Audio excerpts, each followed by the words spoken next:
ஆண்டவராகிய இயேசு கிறிஸ்துவின் இனிய நாமம் மகிமைப்படுவதாக.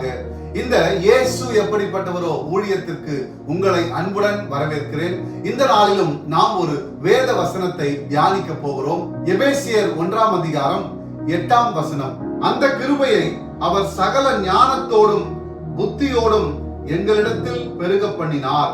எனக்கன்பானவர்களே, இந்த இடத்துல நம்முடைய பவுல் எபேசுவிலே வாழ்ந்து கொண்டிருக்கிற இயேசு கிறிஸ்துவுக்குள் விசுவாசிகளாய் காணப்படுகிற அவர்களுக்கு எழுதுகிற இந்த நிருபத்திலே, இந்த 1ஆம் அதிகாரத்திலே நம்முடைய பவுல் சில காரியங்களை தெரிவிக்கிறார். அப்படி இந்த 1ஆம் அதிகாரம் 8ஆம் வசனத்திலே சொல்லப்படுகிற காரியம், அந்த கிருபையை அவர் சகல ஞானத்தோடும் புத்தியோடும் எங்களிடத்தில் பெருக பண்ணினார்.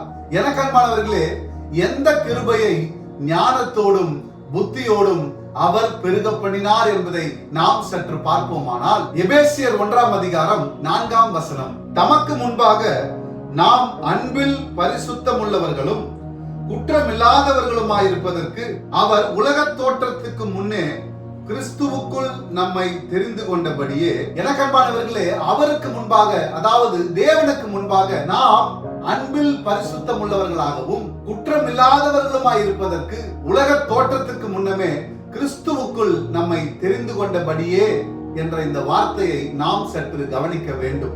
எபேசியர் 1ஆம் அதிகாரம் 6ஆம் வசனம் சொல்லுகிறது, தம்முடைய தயவுள்ள சித்தத்தின்படியே நம்மை இயேசு கிறிஸ்து மூலமாய் தமக்கு சுவிகார புத்திரராகும்படி முன் குறித்திருக்கிறார். எனக்கன்பானவர்களே, தம்முடைய தயவுள்ள சித்தத்தை அனுப்பி நம்முடைய இயேசு கிறிஸ்து மூலமாய் தமக்கு, அதாவது தேவனுக்கு புத்திர சுவிகாரர் ஆகும்படிக்கு. இந்த இடத்துல புத்திர சுவிகாரர் என்பது ஒரு தகப்பனுக்கும் ஒரு மகனுக்கும் உண்டான அன்பு. அப்படிப்பட்ட அன்பை நம்மேல் வைத்திருக்க காரணம் அவருடைய குமாரனும் அவருடைய குமாரன் மூலமாய் சிந்தப்பட்ட ரத்தமே காரணமாய் காணப்படுகிறது. இப்பொழுது நாம் எபேசியர் 1ஆம் அதிகாரம் 7ஆம் வசனத்தை வாசிப்போமானால், அவருடைய கிருபையின் ஐஸ்வர்யத்தின்படியே இவருடைய ரத்தத்தினாலே பாவ மன்னிப்பாகிய மீட்பு இவருக்குள் நமக்கு உண்டாயிருக்கிறது.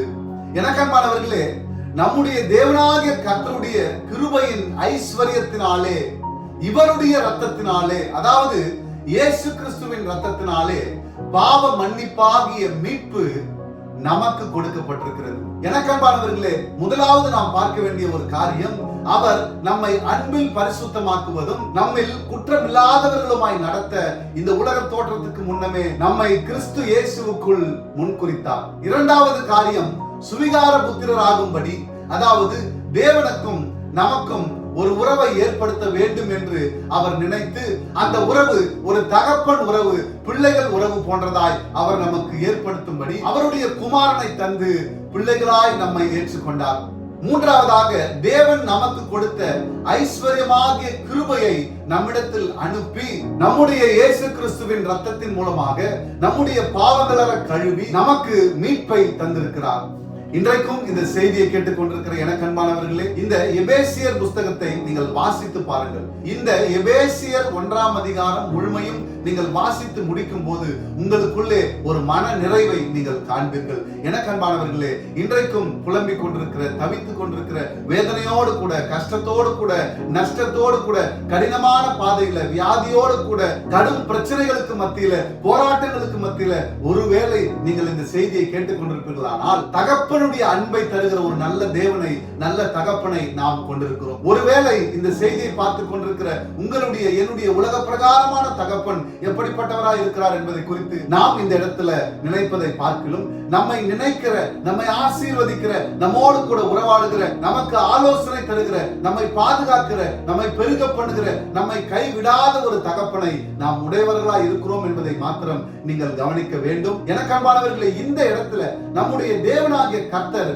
நம்மை அவருடைய பிள்ளைகளாய், அவருக்கு சொந்தமாய் தெரிந்து கொள்ள ஒரு காரியத்தை பயன்படுத்தி இருக்கிறார். அவர்தான் நம்முடைய இயேசு. இந்த இயேசுவை கொண்டு, அவருடைய ரத்தத்தை கொண்டு நம்மை மீட்டுக் கொண்டார் என்பதை நீங்கள் விசுவாசித்து தேவனை தேடுகிற, தேவனை அறிகிற அறிவிலே, இயேசு கிறிஸ்துவை அறிகிற அறிவிலே வளர்ச்சி அடையுங்கள் என்று சொல்லி இயேசுவின் நாமத்தினாலே உங்களை வாழ்த்தி, அப்பேற்பட்ட இயேசுவை நாடுங்கள், என் தேவனாகிய கர்த்தரை தேடுங்கள். அவர் உங்கள் வாழ்க்கையில் ஒரு அற்புதத்தை செய்ய வல்லவராய் இருக்கிறார். Thank you. God bless you.